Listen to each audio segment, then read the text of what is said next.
Hello, everyone. Welcome back to Lead with Confidence with me, JP Warren. And the fact of the day is nobody is coming to save your career, okay? So this week, we've been talking about courage, right? How to walk into a room with executive presence, how to have those uncomfortable conversations. Now it's all about having the courage to get out of your ruts, to get out of your lane and actually level up. A lot of times we wait for the perfect opportunity or the company provide us the training resources. Man, sometimes we gotta grab the bull by our horns. By the horns, not our horns. We got to grab the bull up by the horns and execute and level up ourselves. All right. And you see this all the time. The people getting promoted, are not the most qualified, right?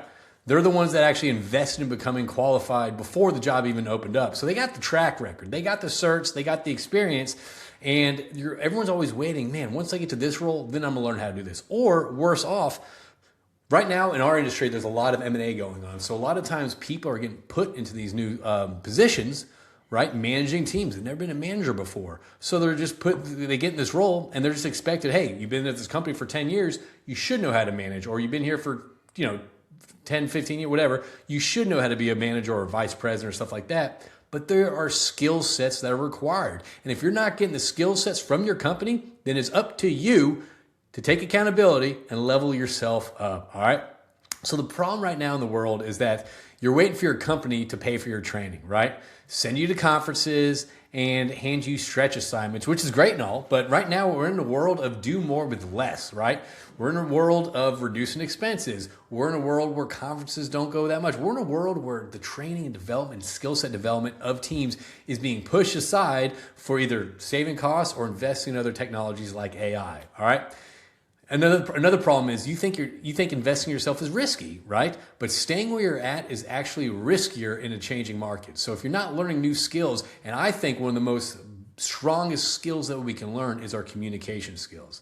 I follow this one person, and again, this is part of me leveling up. I actually changed my algorithm on my social media accounts. Before it was, I'm not even mention it before, but whatever. Before it was whatever. Now it's a lot of leadership, communication, jujitsu, things like that. Actually, if I am scrolling, I'm actually picking up information. So one person I learned from is that you can be a 10 out of 10 person in your field. So a 10 out of 10 engineer, let's say, okay? And if your communication levels is a 3 out of 10, you're not able to connect with people, you're not able to influence people, you're not able to communicate the value or the direction, things like that. What do you think your limit's at? What do you think your ceiling is going to be? Your engineering skills or your communication skills, all right?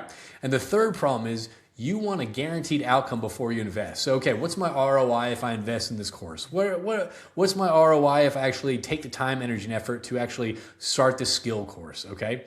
But leadership requires making bets on incomplete information, all right? So, one story with me is that, I started my entrepreneurial journey at 41 years old. And I'm going to get on the other side of that of future things, but there was some calling with me where, I'm really good at, I think I'm, my imposter syndrome says I'm not, but my evidence says, and if you turn back, I think 2 or 3 episodes, you'll hear about that. But my evidence is that I'm really good at connecting with people, right? I'm very good at helping people kind of get out of the ruts, kind of reframing things, seeing things, challenging people. And so one of the things for me that I wanted to get a CTA coaching certificate, which I did, through the counsel of a couple of people, buddies of mine in my circles that were coaches. I decided to invest 6 months, and I think it was like $2,000, $4,000, something like that, into a coaching certificate. Now, before I even did this, one of my buddies that has a certificate said, dude, no one's even asked for my certificate, but it's nice to have just so again, the imposter syndrome. And I was like, okay, so I did that. I had no idea about if there's going to be any bookings, coaching, or what I was going to do with it. But all I know is I wanted to learn the coaching side of things, and it's been fascinating to learn, but I invested in that, and from that, that's just opened up a lot of, not as much doors as I want yet, but I have actually applied the coaching certificate to do trainings, to have the confidence to reach out, to do trainings and level people up. And it's something I'm gaining more confidence day by day. But without that, without investing in myself, without taking the time, and this is not the time where my business was booming. All right, there wasn't a lot of money in the bank, but I knew that I'd invest in myself to get those skills, to get that knowledge, to help people. And then you know what? Hopefully this will pay out down the road. All right. So here's a little framework for you about personal investment in your skill set development. Number one, invest before invitation. All right. Spend your own money on the conference, certification, or coaching that builds skills for the role that you want, not the one that you have. Don't wait for the company budget approval. And I think this is interesting. So, for a lot of people, they want to break into that C-suite or they want to break in that VP level role. And I saw, take a triangle and take another triangle and turn that upside down. On the left, the triangle, 90% of the conversations are mainly operation and 10% is financial. Once you get to the C-level suite, you flip that triangle around, 90% is financial and 10% is operations. So I know that a lot of people that in my circles, they will actually start taking courses on the financial side of things. The financial side, whether it's on their job now or whether they apply that on their job now, what they're trying to do is to be comfortable enough to start having those conversations if they're riding up the elevator with the C-suite or they bump into them at conferences, right? So again, whether it's for your role right now or in the future, just start investing in yourself. Now, here's the deal. I don't think conferences are, and this is my personal thing, I don't think conferences get your company to pay for that. But when it comes to like your skill sets, there's YouTube out there, there's TikTok, there's Instagram, there's this podcast. There's a lot of great resources out there for you to actually level up your skill sets, okay? And I would often encourage you to do this. If you do take a course or you do start learning a skill set or something you want to try it out, all right?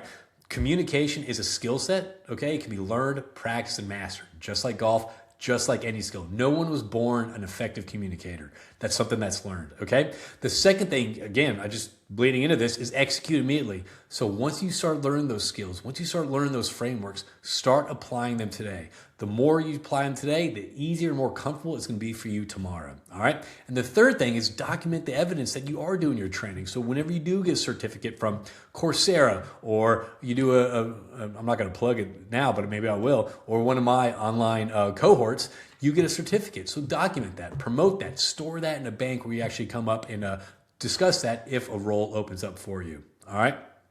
So what to do right now? The next time you say, man, I can't afford that training, ask yourself, can you really afford to stay where you're at for the rest of your career? So if you can, then don't get that training. But if you want something more, if you want to learn something more, contribute to different conversations, invest in yourself. The second thing is stop waiting for perfect time to do this. And this is something that everyone is guilty of. Everyone always waits for things to fall in line or the perfect time to do this. Oh, we got to do everything has to be set before we buy the house, or before we have children, before I take this role, before I get promoted here. Don't wait for the perfect time. I always say this. It's like planting a garden, right? Your network is not going to grow. Your network's not going to be there overnight when you need it. It takes time, energy, and effort, just like your skill sets. So start planning and betting on yourself early, all right? And ask yourself, right? What would someone already be doing? What would someone already be doing my dream job be learning right now? And I think right now, I'm guilty of this too. Probably a lot of AI, how to set up AI systems with your workflows and all that stuff. So even doing like an online simple thing about an AI training or communications or financial, whatever that is, start investing in yourself. The best investment you'll ever make is the one that you make in yourself. Thank you everyone for tuning in today, and we will see you on the next Lead with Confidence podcast.